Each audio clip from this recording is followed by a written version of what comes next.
విశాఖ ఉక్కు ఆంధ్రుల హక్కు కార్మికుల ఉద్యమానికి ఎవరు అడ్డమొస్తారో చూస్తామంటూ ఎన్నికల ముందు బీరాలు పలికారు. కూటమి గెలిస్తే విశాఖ స్టీల్ ప్లాంట్ ప్రైవేటీకరణ జరగకుండా చూస్తామని నమ్మబలికారు. ఏదో విధంగా గత వైఎస్ జగన్మోహన్ రెడ్డి ప్రభుత్వంపై బురజల్లేవారు. కూటమిలో భాగంగా ఉన్న బీజేపీయే కేంద్రంలో అధికారంలో ఉన్నప్పటికీ ఆ విషయమే తెలియనట్టుగా నటిస్తూ జగన్ ప్రభుత్వంపై బురజల్లేవారు.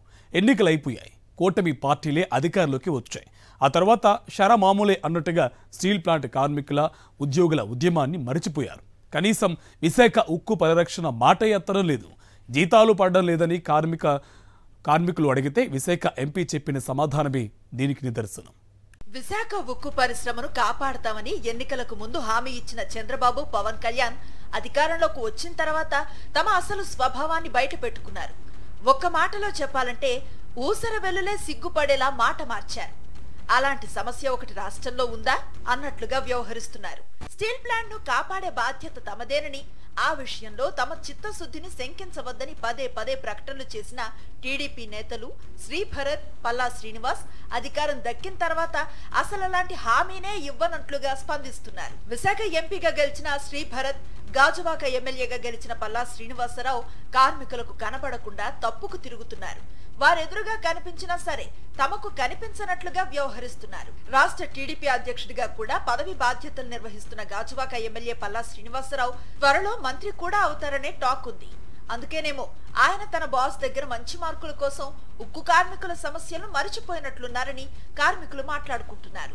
ఎన్నికలకు ముందు విశాఖ ఉక్కు కార్మికుల కోసం నిరాహార దీక్ష చేసిన ఆయన ఆ పని చేసింది తాను కాదన్నట్లుగా వ్యవహరించడం కార్మికులకు ఆశ్చర్యం కలిగిస్తోంది. స్టీల్ ప్లాంట్ సమస్యను జాతీయ స్థాయిలో వినిపించడానికి అవకాశం ఉన్నప్పటికీ విశాఖ ఎంపీ భరత్ ఆ పని చేయటం లేదు. పార్లమెంట్లో ఆ ప్రస్తావనే తేవటం లేదు.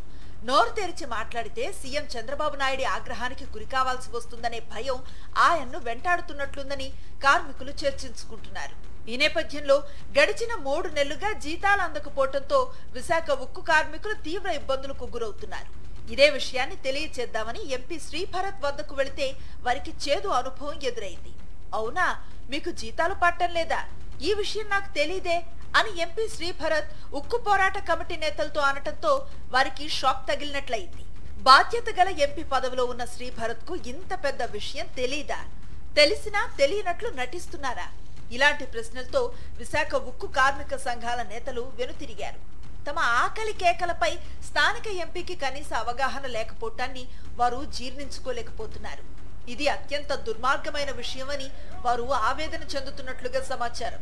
కార్మికులకు జీతాలు అందని విషయమే స్థానిక ప్రజాప్రతినిధులకు తెలియకపోతే వారు స్టీల్ ప్లాంట్ ను ఏ విధంగా కాపాడతారనేది ఇప్పుడు విశాఖలో చర్చనీయాంశంగా మారింది. ఇలాంటి పరిస్థితుల్లో తమ పోరాటాన్ని మరింత తీవ్రతరం చేయాలని కార్మిక సంఘాల నేతలు నిర్ణయించారు. ఈ నెల 8వ తేదీన ప్రధాని నరేంద్ర మోదీ విశాఖ పర్యటన ఉండటంతో ఆలోపే కేంద్రం సానుకూల ప్రకటన చేయాలని వారు డిమాండ్ చేస్తున్నారు. స్టీల్ ప్లాంట్ రక్షణకు సంబంధించి ఇప్పటి వరకు కేంద్రంపై ఒత్తిడి తీసుకువచ్చే ఒక్క ప్రయత్నం కూడా కూటమి సర్కార్ నేతలు చేయలేదనే విషయం కార్మిక సంఘాల నేతలను తీవ్రంగా కలచివేస్తోంది. ప్రధాని విశాఖకు వచ్చిన తర్వాత స్టీల్ ప్లాంట్ పై మాట్లాడకపోతే మలిదశ పోరాటానికి కూడా సిద్ధమవుతామని కార్మిక సంఘాల నేతలు కేంద్ర రాష్ట్ర ప్రభుత్వాలను హెచ్చరిస్తున్నారు. ఈ నేపథ్యంలో కూటమి పార్టీల ప్రజాప్రతినిధులు ఎలా స్పందిస్తారో చూడాలి.